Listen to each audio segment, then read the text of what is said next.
to follow the policy of the late president, my dearest friend, President Gamal.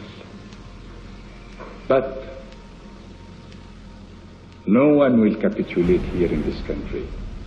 I am not ready to capitulate or to surrender 1 inch or a bit of sand from our land. نيجي للأمم المتحدة، المبعوث الخاص بالشرق الأوسط اتفرج على تصريحات السادات وأرى إن الراجل ده مش هيهدى ولا يرتاح له بال غير لما يرجع باقي أرض بلده، ولو ده حصل الشرق الأوسط هيولع كله مرة تانية. فراح قدم مذكرة اقتراح تنسحب إسرائيل من شبه جزيرة سيناء مقابل ضمان مصر وحرية الملاحة في قناة السويس وإنشاء معاهدة سلام مع إسرائيل. السادات خد الاقتراح وحطه في عين الاعتبار، طبعا عشان الأرض لو رجعت من غير ما نخسر جندي واحد من أولادنا في القوات المسلحة ده يبقى انتصار كبير لينا. وقام أبدى رأي إيجابي بخصوص اتفاقية السلام مع إسرائيل، وده اللي فاجئ إسرائيل. دي هتكون أول مرة دولة عربية تقيم سلام مع الكيان الصهيوني، واللي يعتبر كيان جديد على المنطقة. وجه الوقت للرد الإسرائيلي على المقترح. وقتها جمعت جولدا مائير كل الوزراء اللي في الحكومة القريبين منها في بيتها في اجتماع كده غير رسمي، وعرضت عليهم المقترح وقالت لهم أنا عايزة رأيكم. لكن غطرسة القادة العسكريين